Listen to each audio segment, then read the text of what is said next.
Iron County attorney fires Children's Justice Center director. Drivers urged to follow speed limit signs on a busy highway. And your daily weather forecast is coming up with highs, lows, and everything you need to know for the days ahead. You're watching St. George News at 5, brought to you by our studio sponsor, We Win Injury Law. Good afternoon, I'm Monica McLaughlin. The Iron County Children's Justice Center director, Wendy Jessen, has been fired for what she says was her opposition to certain investigative practices involving children. Jessen argued pretext phone calls where a child calls their alleged abuser for evidence are unethical and legally questionable. The Iron County Attorney's Office confirmed her termination, but disputed her claims. No interim director has been announced. The speed limit on State Route 9 from Interstate 15 to downtown Hurricane has been standardized at 55 miles per hour along the entire stretch. For more on what drivers need to know about the change, here's Eric George Gould.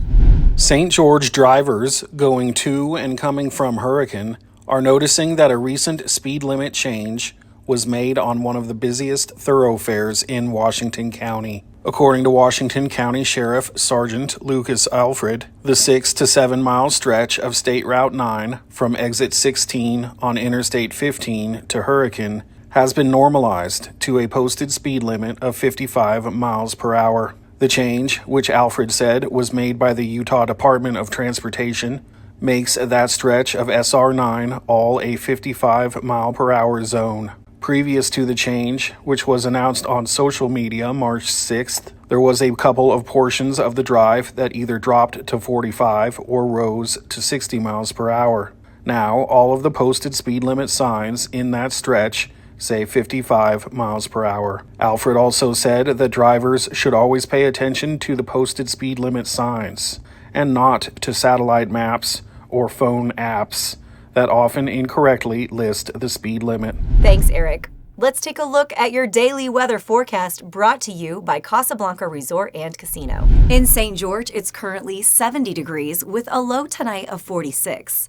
A wind advisory is in effect from 9 a.m. to midnight with southwest winds of 25 to 35 miles per hour and gusts reaching 55 to 60 miles per hour. Tomorrow, expect breezy conditions with a high of 58 and a low of 33. In Mesquite, it's 74 degrees, cooling to 51 overnight.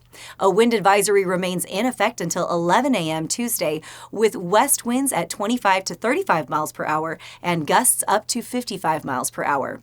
Tomorrow, expect sunshine and gusty conditions with a high of 64 and a low of 39. In Cedar City, it's 54 degrees, dropping to 30 degrees tonight. A winter weather advisory is in effect from midnight through 4 p.m. Tuesday, with 2 to 5 inches of snow expected along I-15 corridor. On top of that, a wind advisory remains in effect until midnight, bringing southwest winds of 25 to 35 miles per hour and gusts up to 60 miles per hour.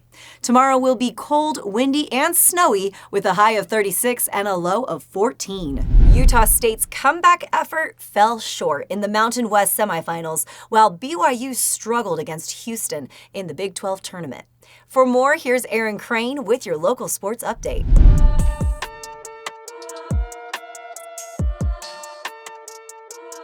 Thanks, Monica. This past week in sports, Houston dominated number 17 BYU in the Big 12 tournament semifinals Friday night, securing a 74-54 win to advance to the championship game. Emmanuel Sharp led the way with 26 points, while LJ Cryer added 20 as the Cougars built an early 15-0 lead and never looked back. BYU struggled to find its rhythm, missing its first 9 shots and trailing 40-21 at halftime. Kay Bucketta led the Cougars with 14 points and 12 rebounds, but it wasn't enough to stop Houston, which has now won 12 straight games. The second-ranked Cougars will face either Texas Tech or Arizona in Saturday night's Big 12 title game. Utah State's run in the Mountain West tournament came to an end Friday night with an 83-72 loss to Colorado State. The Aggies fell behind by as many as 28 points before rallying late, but it wasn't enough to stop the Rams from advancing to the conference title game against Boise State. Mason Foslev led Utah State with 22 points, while Colorado State's hot shooting 53.9% from the field and 51.4% from three provided too much to overcome. Despite the loss, the Aggies are still projected to make the NCAA tournament. Now back to you, Monica. Thanks, Aaron. St. George has appointed its first assistant city manager to help oversee daily operations. Robert Myers, who has served as the city's budget and financial planning director since 2021, was appointed to the role during the March 6 City Council meeting. Mayor Michelle Randall and City Manager John Willis praised Myers for his leadership and problem-solving skills, with Willis calling him an ultimate team player.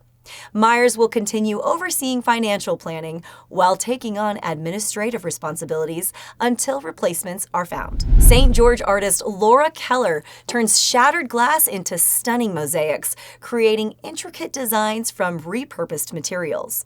Here's Jesse Bang for an inside look at the Arrowhead Gallery, where Keller's work brings new life to discarded pieces. Laura Keller is a mosaic artist who brings new life to forgotten objects, transforming century-old windows and even kitchen pan lids into works of art. This is actually a tempered glass frying pan lid. It had the handle in the middle, and then it's got the vent hole up here, which I used to hang it on. And I just thought this would be a fun way to put the hummingbird on. The dome of the lid kind of gives it a lot more sparkle than just the flat surface. She mosaics on a variety of surfaces, from metal and wood to nearly anything that sparks her creativity. This is wood. This piece here is a wooden paddle. Her work is currently on display at the Arrowhead Gallery in St. George. Thank you for watching St. George News at 5. To learn more about our studio sponsor, We Win Injury Law, go to WeWinInjuryLaw.com. I'm Monica McLaughlin with St. George News, your #1 source for local news. This has been St. George News at 5, brought to you by We Win Injury Law.